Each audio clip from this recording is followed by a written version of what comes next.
Ishaan is a genius, but he appears as a bad pupil to his teachers and his parents.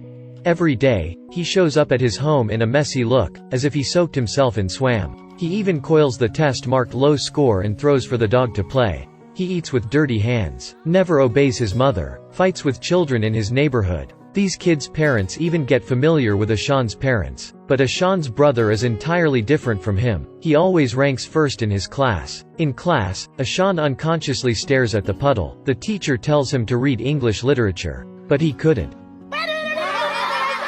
So she gets mad and expels him out of class, forces him to stand outside. His mates laugh at him. He drops class, runs away. When he goes back home, he tells his brother. His brother is amazed, and Ishaan describes everything that happens. Ishaan has a great love for colors. His pictures can make you fall in love in just a second. Ishaan studied grade 3 2 times. He couldn't write a single word, and this upsets mother a lot, because she didn't know where the problem is, her son or his teacher. The final math exams were delivered. However, Ishaan can't focus. He starts to let his imagination goes wild. He thinks of himself being a captain who is completing the missions, while the numbers in the exam turn into planets in the universe. Through all of these images, you can go to the conclusion that he will continue to study grade 3 again. At the same day, his father found a letter of Ishaan. He wants to drop school. This drives the father insane. Ishaan was honest. He didn't lie. He said he was wandering on the street. His parents care for his safety,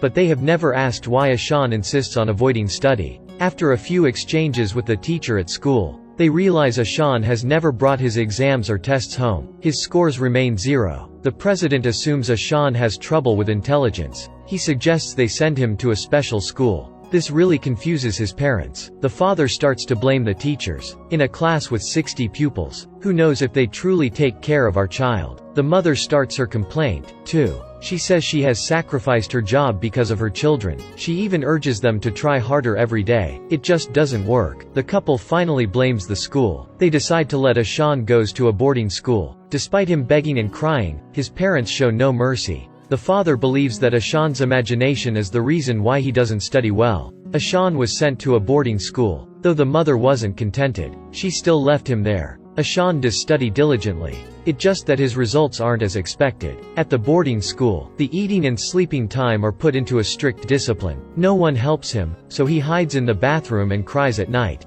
Day by day, Ishaan learns to be independent. The teacher has him sit on the first row, and asks him to translate a poem. His answer didn't satisfy the teacher, but that's the essence of the poem. Seems like only his tablemate can share with him. In art class, Ishaan starts to stare at the birds outside the window. The teacher throws chalk at him. He even uses a ruler to punish Ishaan. Greater than the teachers here behave unfriendly towards Ishaan. Every single word seems like they are flying with Ishaan. It's not because he isn't hardworking. He tried his best. Hence, he has to bear the teacher's complaints every day, and even being made fun of by his friends. What a pity. The teacher calls his parents. They can't understand why. So mother and father take him out to relax for a while, then leave him at the boarding school again. Until recently, the school has a new art teacher. The whole school are curious, because the way the teacher shows up is weird. He cosplays a clown, and plays with his pupils, but Ishaan keeps silent all the time. The unusual thing about this teacher is, he can help his pupils broaden their mind. In his first class, he gives each child a blank paper, and encourages them to use their imagination. They can do whatever they want. Imagination is Ishaan's strength, but he can't draw. But this time, there is no punishment. He even cheers Ishaan. कोई बात नहीं, कोई जल्दी नहीं.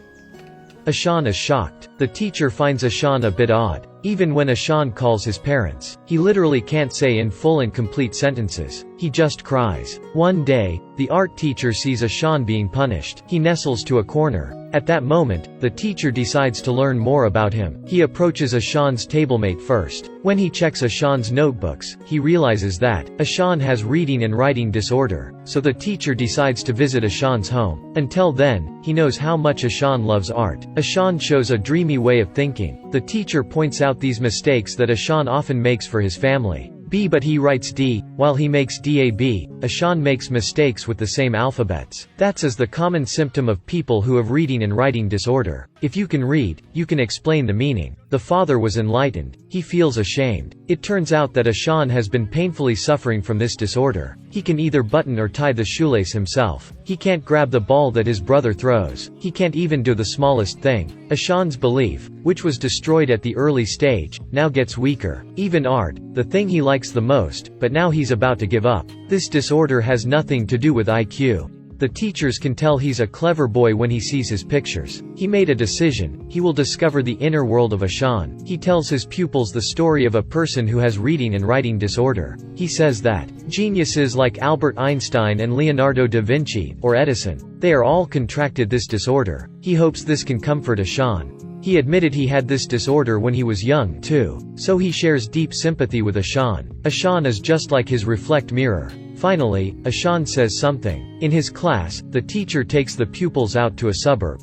Ishaan suddenly comes up with many weird ideas. He uses the small things that he collected, then cover them on a branch and assemble everything to make a little ship that can actually work. The whole class give him a big applause. Ishaan is changing. The art teacher even asks the president to have extra classes with Ishaan. Under the teacher's guide, Ishaan keeps on developing. He can now read and write. Soon, he can absorb the knowledge of grade 3. The teacher tries to exploit Ishaan's gifted art talent.